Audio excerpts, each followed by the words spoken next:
पाहुयात पुढची बातमी। मराठा आरक्षणासाठी लढा देणारे मनोज जरांगे पाटील यांनी सरकारला पुन्हा एकदा इशारा दिलाय। अधिवेशन झाल्यावर आपण शांत बसणार नाही असा इशारा जरांगेंनी दिला।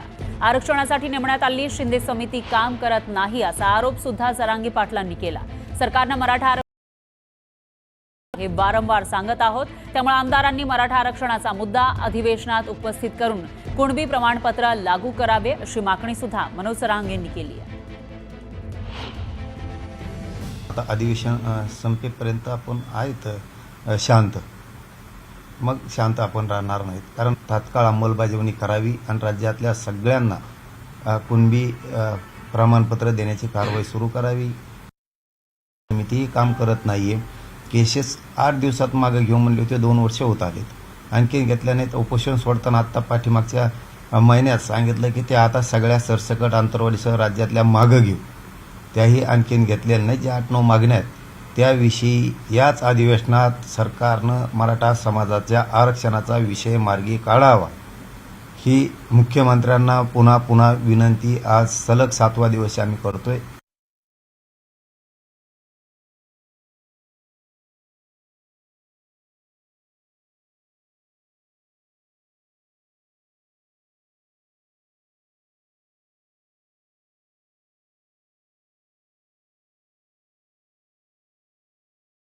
पाहुयात पुढची मोठी बातमी। खासदार संजय राऊत यांनी पुन्हा एकदा एकनाथ शिंदे यांच्यावर निशाणा साधलाय। शिंदे आणि फडणवीस यांच्यामध्ये वॉर सुरू आहे, ते रोज दिसतंय असा आरोप राऊतांनी केला।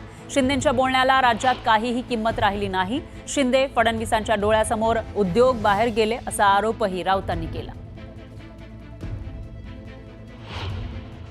तुम्ही समोर पाहताच की शिंदे आणि फडणवीस यांच्यामध्ये कसं वॉर चालू आहे, युद्ध सुरू आहे, ते स्पष्ट दिसतंय, रोज दिसतंय। ते अनेक निर्णय जे भ्रष्टाचारासंदर्भातले होते, ज्यांच्यामुळे भ्रष्टाचार सुरू होता, असे निर्णय देवेंद्रजींनी थांबवलेले आहेत आणि त्याबद्दल आम्ही त्यांचं स्वागत केलंय।